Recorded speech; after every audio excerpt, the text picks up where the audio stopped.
Hello friends, we are learning the conversion of Fahrenheit scale, centigrade scale and Kelvin scale. Okay. अगर आप है ना thermometer देखोगे तो थर्मामीटर में जब आप देखोगे ना तो सेम लेंथ के लिए आपके पास सेल्सियस में 0 डिग्री से 100 डिग्री सेंटीग्रेड तक की रीडिंग होती है. ठीक है, ये है आपका सेल्सियस स्केल. ठीक है, फ़ारेनहाइट स्केल में आपके पास 32 डिग्री फ़ारेनहाइट से 212 फ़ारेनहाइट तक की रीडिंग होती है. और केल्विन स्केल में आपके पास में जो है 273 केल्विन से और 373 केल्विन तक की रीडिंग होती है. ऑल राइट, तो ये तो आप लोग समझते ही हैं कि इन तीनों में क्या हो रहा है, सेम लेंथ ऑफ थर्मामीटर जा रही है ना. 0 डिग्री के लिए हमारे पास 32 फ़ारेनहाइट है. ठीक है, और 100 डिग्री के लिए हमारे पास 212 फ़ारेनहाइट है. But in all the cases आपके थर्मामीटर की लेंथ सेम है ना. तो सेल्सियस के केस में आप डिफरेंस लोगे तो 100 - 0 है, और फ़ारेनहाइट के केस में अगर आप डिफरेंस लोगे तो 212 - 32 है. 212 - 32, क्योंकि फ़ारेनहाइट स्केल पे मैक्सिमम जो है वो 202 फ़ारेनहाइट जाता है. ठीक है, तो for the same length on thermometer we have the calculation for centigrade is 100. ये आपके पास डिफरेंस कितना आ जाएगा, 100 डिग्री. ठीक है, for Fahrenheit we have the difference 212 - 32 = 180. Isn't. ठीक है, तो जो कैलकुलेशन आपके लिए 100 आई थी सेंटीग्रेड में, वो कैलकुलेशन आपके पास फ़ारेनहाइट में कितनी आई, 180.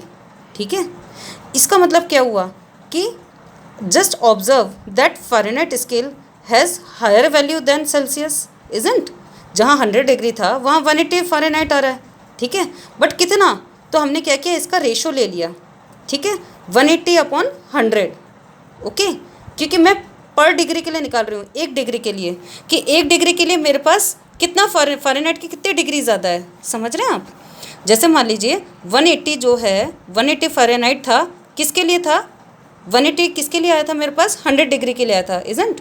यहाँ पे आपके पास था 100 डिग्री और यहाँ पे आपके पास था इट्स 180 फ़ारेनहाइट. ठीक है, तो मेरे को निकालना है कि एक सिंगल डिग्री के लिए मेरे पास कितना बढ़ रहा है स्केल. तो मैं क्या करूँगी, 180/100 कर दूँगी. इज़न्ट. ठीक है, अब इसको मैं अगर डिग्री सेंटीग्रेड से मल्टीप्लाई कर दूँ तो मेरे को ये पता चल जाएगा कि मेरे इस स्केल से ये स्केल कितना ज़्यादा जा रहा है ना. तो मैंने क्या किया, इसलिए मैंने इसका पहले तो मैंने इसका रेशो लिया, 180/100 किया, क्योंकि मुझे पर डिग्री के लिए 1 डिग्री सेंटीग्रेड के लिए मुझे एक स्केल मिल गया कि मेरा स्केल कितना बढ़ रहा है. 9/5 के बराबर बढ़ रहा है. ठीक है, अब इसके बाद मैं इसको किससे मल्टीप्लाई करूँगी, इसलिए डिग्री सेंटीग्रेड से, जिससे मेरे पास मुझे ये समझ में आ गया कि मेरा स्केल जो है जितना भी मेरी रीडिंग हो सेंटीग्रेड की, है ना, वो उससे कितना ज़्यादा जाएगा, फ़ारेनहाइट स्केल 9/5 ज़्यादा जाएगा. यहाँ से 9/5 आया था ना हमारे पास, हमने तो मैक्सिमम स्केल ले लिया था कि भाई 100 - 0 डिग्री कितना आया था, 100 डिग्री. और फ़ारेनहाइट कितना आया था, 212 फ़ारेनहाइट - 32 फ़ारेनहाइट, है ना, वो आ गया था 180 फ़ारेनहाइट, है ना. तो ये क्या हो गया, फ़ारेनहाइट/ सेंटीग्रेड. और आप इसको सेंटीग्रेड से मल्टीप्लाई कर रहे तो अब आपके पास क्या बचा, फ़ारेनहाइट ही बचेगा ना भाई. यहाँ पे आपने किसको डिवाइड किया, फ़ारेनहाइट की वो लिया रेशो और सेंटीग्रेड का रेशो लिया, है ना. अब आप यहाँ पे किससे मल्टीप्लाई कर रहे हो, सेंटीग्रेड से, तो it will become the Fahrenheit quantity.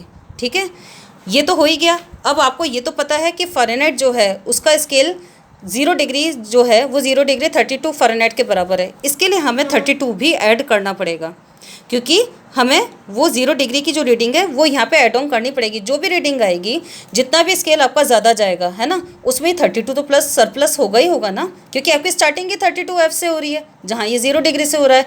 इसकी वजह से यहाँ पे इसने 32 ऐड भी कर दिया. तो आप ऐसे याद रख सकते हैं कि कैसे 180/100 लिया था आपने, क्योंकि मैक्स स्केल आपका फ़ारेनहाइट पे आया था 180, डिग्री सेंटीग्रेड पे आया था 100, तो आपने इसका रेशो लिया था, जिससे कि आपकी जो सेंटीग्रेड वाली रीडिंग है वो फ़ारेनहाइट में कन्वर्ट हो जाती है. और फिर उसके बाद आपने 32 ऐड कर दिया, बिकॉज आपका जो 0 स्केल है 0 डिग्री सेंटीग्रेड वो 32 फ़ारेनहाइट के इक्वल है.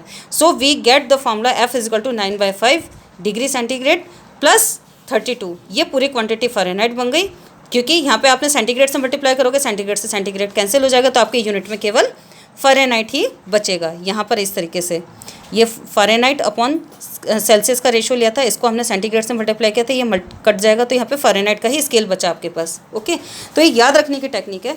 नाउ अब हम सेल्सियस और केल्विन को कन्वर्ट कर रहे हैं, तो 0 डिग्री सेल्सियस जो है 273 केल्विन के इक्वल है।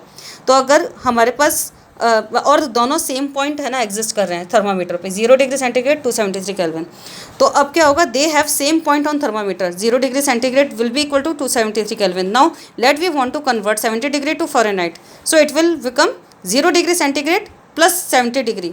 मैं अगर इस स्केल पे लूँगी तो 0 डिग्री सेंटीग्रेड प्लस 70 डिग्री मैं यहाँ तक पहुँच जाऊँगी, है ना। लेकिन अब मैं 0 डिग्री सेंटीग्रेड के लिए अगर मुझे कन्वर्जन करना है तो मैं यहाँ 273 केल्विन लिख सकती हूँ, तो मैंने केल्विन लिख दिया, तो मेरे पास ऑलरेडी 70 तो था ही, मैंने उसमें जस्ट उसको ऐड ऑन कर दिया।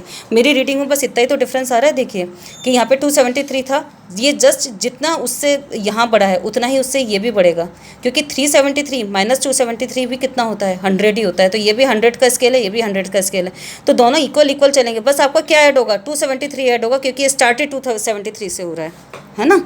तो यहाँ पे क्योंकि यहाँ पे आपका जो डिफरेंस आया वो कितना आया, 100 केल्विन। तो इसके डायमेंशन और इसके डायमेंशन सेम हो गए, इसका भी डिफरेंस 100 है, इसका भी डिफरेंस 100 है। तो आपको क्या करना पड़ेगा, सिर्फ आपको ऐड करना पड़ेगा कि इतना ऐड करके आप वहाँ पहुँच गए जहाँ 0 डिग्री सेंटीग्रेड था, यहाँ 0 डिग्री सेंटीग्रेड था, यहाँ 273 केल्विन था। तो यहाँ पे अगर मान लो आप 50 डिग्री ऐड करके यहाँ पहुँचे तो यहाँ पे भी 50 डिवीज़न ऊपर पहुँच जाओगे। तो उसमें क्या करोगे, 50 को 273 में ऐड कर दोगे। तो ऐसे ही यहाँ पे हम 273 प्लस 70 में ऐड करके 343 केल्विन पे पहुँच गए। तो हमारे पास क्या फॉर्मूला हो गया, हमारे पास जो भी सेंटीग्रेड की जो थी रीडिंग उसको हमने 273 में प्लस कर दिया, that's it. So Kelvin is equal to 273 plus degree centigrade. Thank you so much.